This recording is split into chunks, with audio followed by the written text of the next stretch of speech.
we talk about Roczen? Oh, yeah.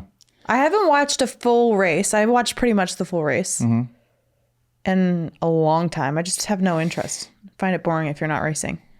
Roczen's, what happened? The shock blew out. What's a shock? The rear suspension. Okay. How does that blow out?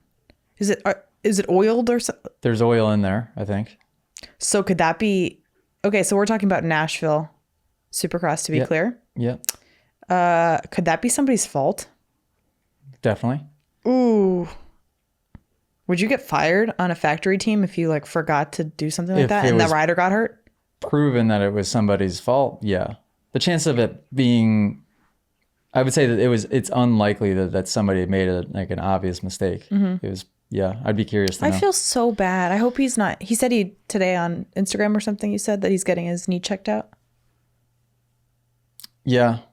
I want him to win a championship so badly. I bet you something in the knees could be messed up. You said ACL when you watched it. Yeah, but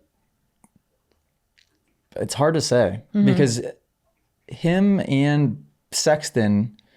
What happened to Sexton? Sexton crashed hard. He got whiskey throttle going up the face of the double, and he just went straight up and down and cased it straight up and down. Like it was a miracle. So he ended up getting flung over the front. But he kind of got gently flung over the front for what it could have been. Is he injured? And he walked off. So he hurt something, although his crash didn't... The way he hit the ground, it didn't look like he hit super, super hard. And Roczen's kind of same thing. Roczen got very lucky. He did a good job of like trying to stay in position the best he could. And actually both Sexton and Roczen's crashes were saved a lot by like core strength. Like when Roczen was getting bucked off that thing like he was riding a bull, he did a good job of like keeping the core tight so that he didn't just get flung off completely. And then the bike actually ended up springing by right next to his head and he floated straight. That could have been way worse. Do you think that like pros at that level... Well, I would say at your level, but you're not a factory rider, so you're not being trained by a team or whatever. Not that a lot of those guys are, but is there any intention put into like training pros how to crash?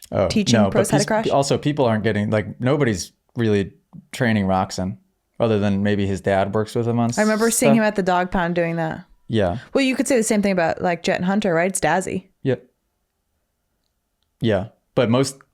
I mean, I imagine they're pretty darn intentional. Obviously, Jett and Hunter are. But there's a lot of pros that aren't training much of anything technique-wise, which is crazy. Which is wild. It doesn't even make any sense. But, yeah. So, Jett's point leader now, right? Okay, didn't this happen last year when he was... Did he do 250 West last year? Jett's the best. Well, definitely. But hold on. Wasn't it a close call for him winning the championship last year and people were getting hurt, or was that outdoors? Something was happening where technically he got lucky because he wasn't really having to battle. Was that the West Coast 250 West last year? I can't remember. I cannot remember last year. I feel like he sort of gets, and I say lucky and I'm doing it in air quotes because obviously we know Jett's amazing. But I feel like people around him get hurt to make it easier for him. Well, do you think Sexton will race the next round? Sexton's kind way of behind backing anyways. Points a little bit anyway. I mean, at this point, he wasn't. I think Sexton was 15 points down, which is not many. Now Sexton's kind of gone, sort of out of it. Because there's 4 races left or 3? And so now it's just Webb, maybe 3 or 4. And no, that's not the case. I mean, Jett's put himself in situations where the points were tighter than they should have been, this year included. Well, it's his first 450. And I think the announcers said it. They made a good point of like a lot of Jett's mistakes when he makes them are in the first few laps when things are super hectic. So I think learning lesson there is like... I don't think that's the case yesterday. Remember he did great yesterday. Yeah, but he made a mistake. Was it in the heat? He almost crashed in the sand in the first lap of the main. He cased something. Oh, yeah. That wasn't early on in the race. No, but that wasn't... He knew what he was doing enough. Ali is referencing when he cased the triple in the rhythm and landed front tire first perfectly. He did it perfect. But that was a pretty hectic. If you watch the main event back, the pace in the first 2 laps of that looked nuts. They were flying. And not only are they flying, but like everybody's kind of on top of each other. And that's when you're susceptible to getting hit by somebody, especially like Webb being behind him. That's a good chance for Webb to kind of like do something a little dirty. And you just have to, Jett did a great job in Nashville of not scrambling too much. Like he even let Roczen by in the right-hander after the finish on like the first to second lap. Because then what you do in those moments, you have to just think big picture. And by big picture, I mean, like, think of how long a main event is. Mm-hmm. It's 20 minutes, which is I remember I used to sit there when you were in them and be like, all right, what's going to happen? It's like an eternity. Yeah. So when you see the first lap of the race, a lot of riders are like, can easily feel desperate. Like, I have to make it all happen right here, right now. Mm-hmm. And then fast forward 18 minutes to the end of that race. And it's like, okay, well, Roczen's shock blew out. He's out. Yeah. Sexton crashes out. There's so many things that happen in that 20 minutes that it's just like... Well, it's like the 250 shootout. Get a good start. Try to get a good start. And then just be... intentional. Be really safe and intentional the first couple laps, especially if you're the points guy. What I didn't like was when Jett got T-boned by Barcia. That was Jett trying to make a really aggressive pass on Hunter and squaring up. And then you put yourself in a really susceptible position. And then the next weekend after Which that... he could have totally blown by Barcia anyways, right? Well, yeah, but he was in front of Barcia. I know that. But he could have... If he let Barcia just pass instead of doing what he did, he could have still But Barcia wouldn't have passed if he rode the outside. Oh. It would have been waiting one more turn or two more turns to pass Hunter. Got it. Which he would have had plenty of time to do. But the very next weekend, he made a square-up pass on Anderson on the first lap, super aggressive square up pass. And I don't know if it was Plessinger or somebody behind him, could have been the same situation.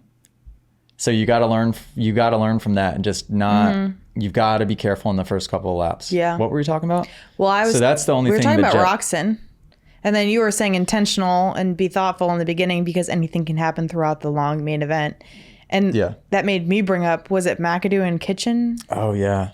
Who got their head run over? Kitchen. Yeah, first laps are really, really dangerous. You've just got to... That was scary to watch. Especially if you're a points leader. Like, you got to... And Jett's done a good job of that also. I remember watching... was it with Anderson? Well, no. I think it was his first championship ever when... Or at least his first Supercross championship when we were watching him at Gillette. Remember when we were up in the press box? Not me. You weren't there? Mm. Oh. I've never been to Gillette. We were up in the press box. We're with Lucas and we're with everybody. And this is him about to win the first Supercross championship or even outdoors. The first outdoor championship at Hangtown at the last round where he almost blew it. He was being so over conservative. He like took it too far the other way where he was so conservative that like he couldn't make any headway. It's a weird spot mentally to be in. If you guys enjoyed this podcast clip and you want to listen to full episodes, make sure you go download them on Spotify and Apple Music. If you want to watch full episodes or be a person that sends in your own video submission, go to club.themotoacademy.com and subscribe to join the Moto Academy family today.